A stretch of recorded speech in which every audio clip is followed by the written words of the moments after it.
On September 10, 2023, Mexican rapper Peso Pluma stood before a massive crowd of 100,000 people while paying homage to the notorious drug trafficker El Chapo, using a magician.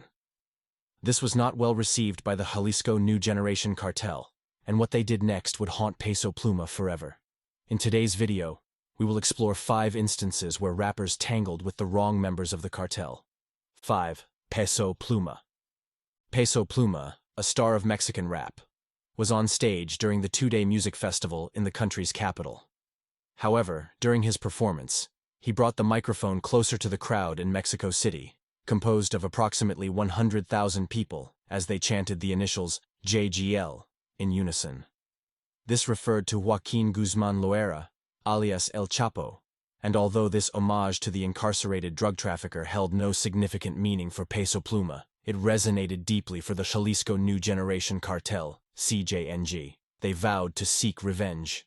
Peso Pluma, whose real name is Hassan Emilio Cabanda, was born on June 15, 1999, in the municipality of Zapopan, Jalisco, Mexico. It's important to note that the state of Jalisco is the home of the CJNG, Jalisco New Generation Cartel. Unlike other teenagers of his age, Peso Pluma never got involved with cartels, at least not until now. He started playing the guitar at the age of 15, watching YouTube videos, and then began writing songs in a journal. He found inspiration for his songs in the work of Chalino Sanchez and Ariel Camacho, 2 singers of narco-corridos who tell stories about Mexican drug trafficking. If there's something you should know about the genre of narco-corrido music, it's that singers often become targets of high-profile drug traffickers, especially when an artist glorifies their enemies.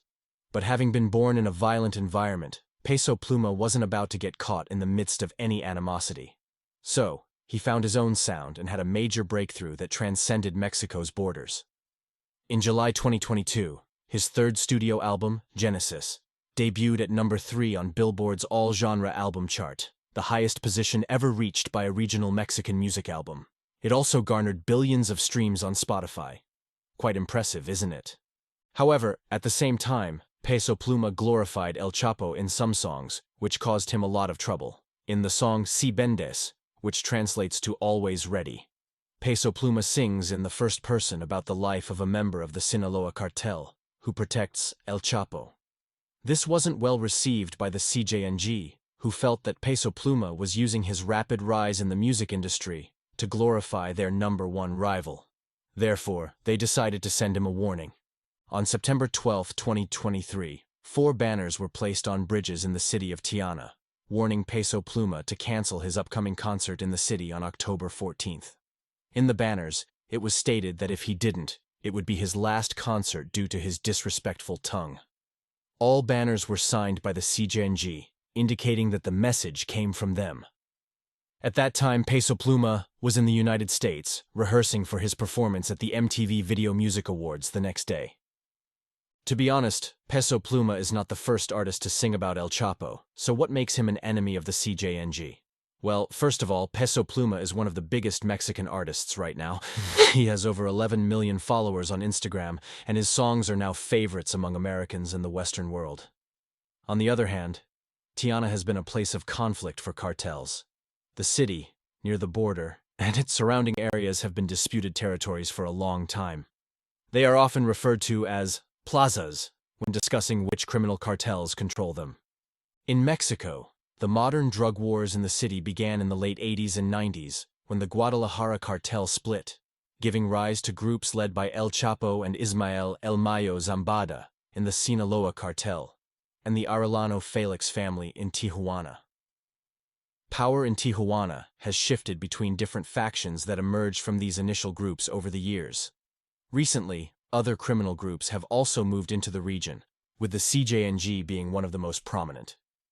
This simply means that Peso Pluma, by holding a concert in this city and paying homage to El Chapo and the Sinaloa cartel in his songs, would be undermining the CJNG's power in the city. Additionally, Peso Pluma is from Jalisco, where the CJNG takes its name, so they probably believe that El Meno's name should be on his lips instead of Chu. However, Peso Pluma has refused to address the reason why he honors El Chapo and the Sinaloa cartel in his songs, even hanging up on an LA Times reporter who asked about it. Finally, Peso Pluma and his team had to cancel the show in Tijuana as a way to ensure their safety. A banner signed by the Jalisco cartel was left at the scene, warning the band to leave the city or face the consequences. 4. Chelino Sanchez. He wiped the sweat from his forehead and looked around with fear of what would come next. Chelino obviously wasn't a rapper, he was a singer and a musical icon in Mexico. However, his music genre and life before his death tell one of the most chilling stories you'll hear today. August 30th, 1960, marked Chelino's birth in Sinaloa, Mexico. He came from a very poor background, living with his parents, 7 brothers, and his only sister.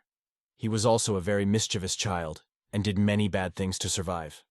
In 1975, when Chelino was only 15, his sister was kidnapped, violated, and then sent home naked by several men.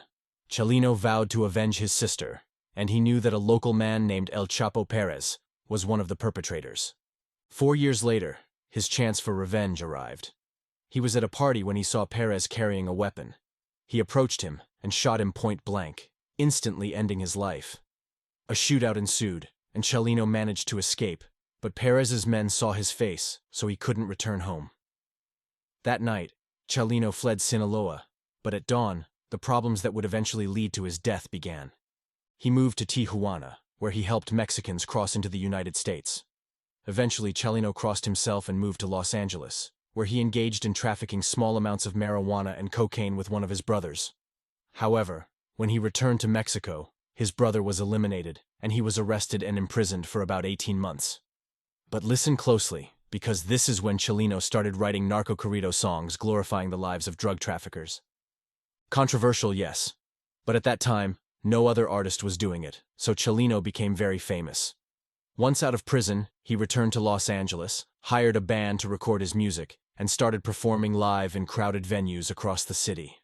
In 1989, Chelino recorded his first 15 songs and revolutionized the music scene in Los Angeles and Mexico. He was making millions of dollars, selling out shows all over Mexico. But one particular show made Chelino realize that his days might be numbered.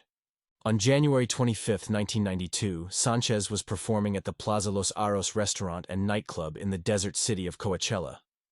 While on stage, he was taking song requests from the audience, when a man named Eduardo Gomez climbed up and made a request. Immediately, as he stepped on stage, he pulled out his gun and shot Chelino 4 times. In turn, Chelino pulled out his gun and shot back, receiving a shot in the armpit.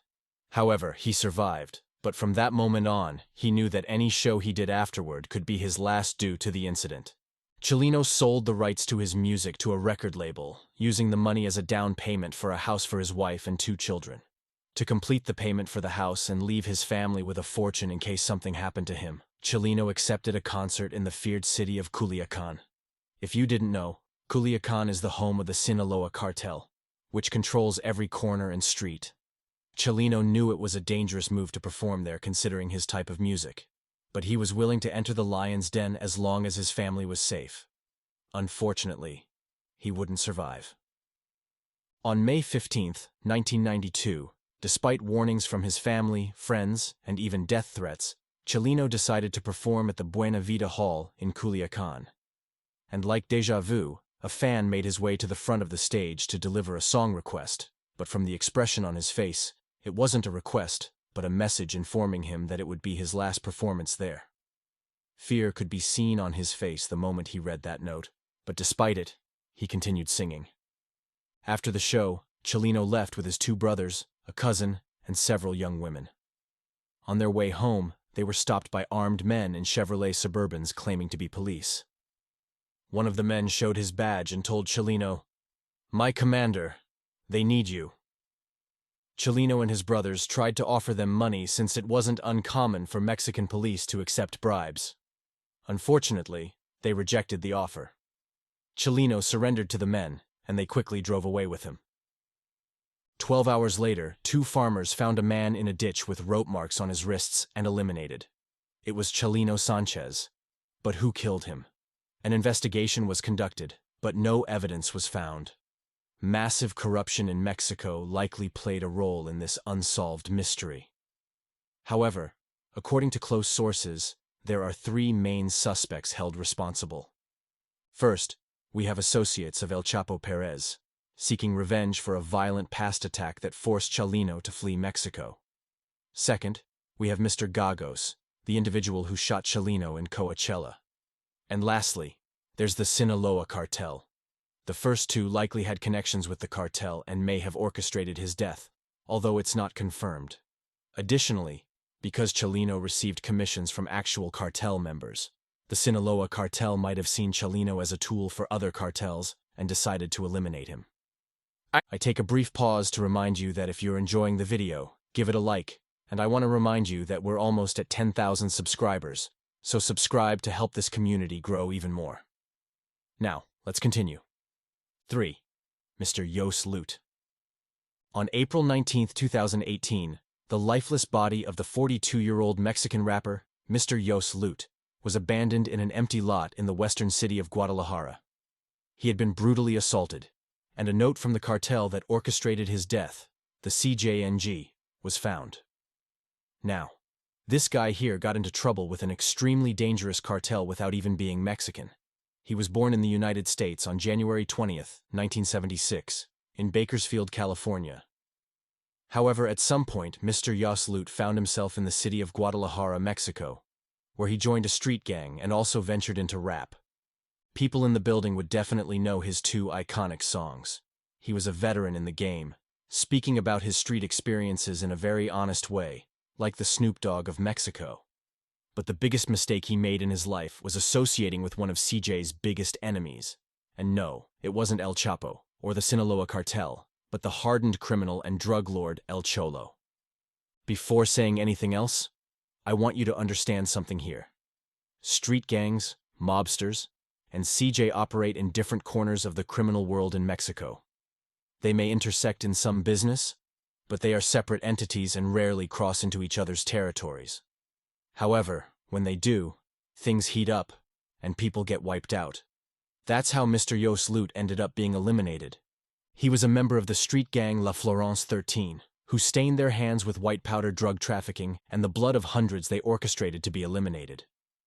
Although the gang operates in Los Angeles, a Mexican chapter was established after the United States launched Joker's Wild operation, deporting hundreds of members of these gangs back to Mexico and charging many more with federal offenses. Mr. Yos Loot was a high-ranking member of Florence 13. Despite being a hip-hop star, he joined another group called the Sureños, a Southern California gang linked to the Mexican mafia. They wore blue bandanas associated with the Sureños gangs and adopted what is known as the Cholo dress code, involving shaving the head and wearing loose t-shirts. However, as I explained, cartels don't necessarily care about street gang matters. But after the U.S. record label Circulo Acceso signed Mr. Yos, he released his first album in 2012 titled 13 Hood Rules. Things heated up. Florence 13 fought to gain more territory in Guadalajara, and at the same time, CJNG was relatively new to the city, and these guys were behind massacres, deadly ambushes on security forces, and even rocket attacks on various military helicopters. But what CJNG did to calm the storm was to kidnap Mr. Yos Loot on April 17, 2018, 2 days before his lifeless body was found. The kidnapping was orchestrated by CJNG, and, although it pains me to say it, it was a very calculated move by the cartel. They knew that. And one of the main reasons behind the sudden rise of the street gang in the city was Mr. Loot's influence in the area. So if he disappeared, there would be no one for his associates to look up to, making it easier for them to enter and wipe out the gang. And in typical CJNG style, they brutally eliminated him. Although this must have been extremely painful, they didn't stop there. They left a note, as they always do, but this time it said, "This will happen to all those who continue to support the Cholo." 2. QBA. The golden rule that all members of CJNG are obligated to follow is never, and when I say never, disclose the organization's affairs. On April 22, 2018, QBA indirectly put a big target on his back by violating this golden rule, revealing classified information to Mexican authorities about some of their dealings with the cartel. Christian Palama, known as QBA, was a famous rapper to the public, but behind closed doors, he was nothing more than a puppet of El Meno. He and Mr. Yos Loot, whom we talked about earlier, were pioneers of the malandro rap or gang rap, which, in my opinion, is the soundtrack used for the war on drugs in the country.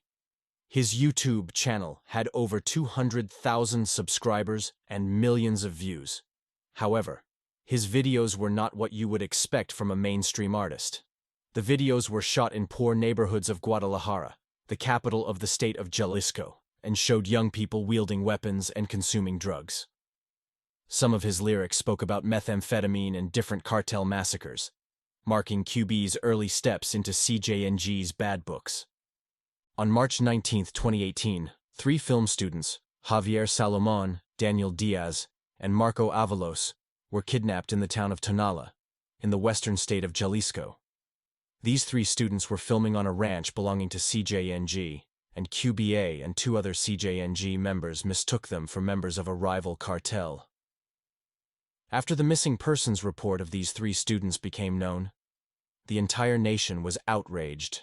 It was Mexico against CJNG.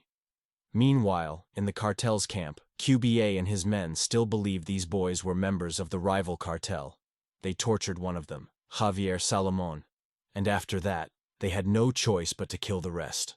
In a normal scenario, these boys would have left the bodies on a random street, but seeing how Mexicans were outraged by the case, they decided to brutally eliminate them, and QBA was in charge of doing it. QBA received about $150 a week from CJNG to eliminate people. And I know what you're thinking. If he was a rapper, wasn't he supposed to earn much more than that? Well, although it seemed that way from the outside, it was not actually the case. His record label took a large portion of his earnings, leaving him with crumbs, so it's safe to say he was practically broke. But anyway, none of that really mattered. It was after his arrest and confession that QBA got into a lot of trouble. So, what did he exactly say in his confession? He detailed his link to CJNG through the infamous street gang INF Faras 21. However, after the gang disbanded, he joined the cartel. In some lyrics of his songs, he glorified illicit substances. That was his way of paying homage to CJNG for being the leader in the substance market in Mexico. During his confession, QBA gave a complete account of CJNG's substance production, from smuggling chemicals through Mexican seaports to the manufacturing of the final product in clandestine labs. Why did he do it? Or rather, why did he reveal it when he knew perfectly well that they would stop at nothing to eliminate him? Some say it's because they supposedly eliminated one of his closest friends, Luis Sabo Estrada, the previous year. But regardless of that, QBA should have known better. CJNG, as a criminal organization, is unstoppable. Not the Mexican government, not the DEA, and certainly not QBA's confession can shake the foundations of this cartel's operations. He simply sold out to the police, who could hand him back to the cartel. However, he had an alternative plan after his arrest and alleged confession. Many rappers released songs to celebrate him. The most popular of these was Free QBA by A.B. Perez, another rapper who was arrested for a double elimination in July 2018. Now, QBA is considered the messiah of hip-hop in Mexico. He has set an example with his own life that neither the cartel nor the Mexican government can snatch away his truth. He is currently in the Puente Grande prison in Guadalajara, where he could face a maximum sentence of 140 years. 1. Lefty SM. On September 2, 2020, 3 famous Mexican rappers were shot and killed by 3 armed men in their home located in Jalisco, Mexico. Some say it was a robbery gone wrong, but according to his wife, she believes it was a planned attack. Born on April 22, 1992 in San Luis Rio, Colorado, Mexico, Lefty SM's journey in the world of music began at an early age. His nickname Lefty was affectionately given by his close friends due to his left-handedness. He started pursuing music at the age of 16, while maintaining his daily job as a mechanic.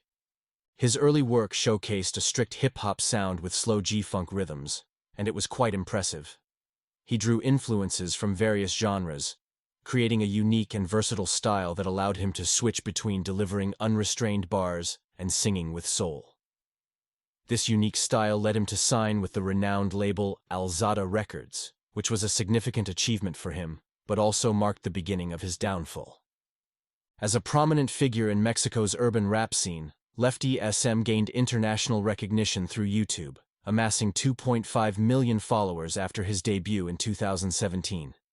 His debut album, Avion de Papel, released in 2019, further showcased his talent. A patriotic single, Be My Mexico, in collaboration with Santa Fe Clan, followed the next year. Lefty also collaborated with rap heavyweights like Neto Peña, GMX, MC Davo, Thed1, Darius, and Hambi Alav.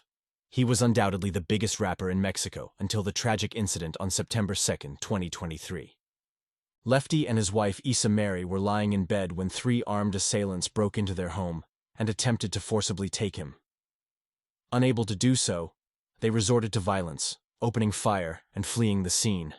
Lefty was shot twice, rushed to the hospital, but succumbed to his injuries at around 1:15 a.m. His last performance, the night before at the Teatro Metropolitano in Mexico City, now becomes a chilling memory for all his fans. So, who is responsible? I would lie if I said I'm 100% sure that the armed men were cartel sicarios, but at the same time, many suggest they were members of CJNG, as Lefty lived in their city. More recently, it has been said that his closest friends suggest it was a guy named L.O., who wanted to see him dead. It is said that L.O. has some connections to the cartel. All signs point to CJNG, but whether they had involvement in his elimination or not, Lefty SM will be remembered for his legacy in the Mexican rap scene for generations to come. And that concludes today's video. Remember to leave a like if you enjoyed the video, and subscribe by activating the notification bell so you won't miss more videos like these. We'll see you in the next one.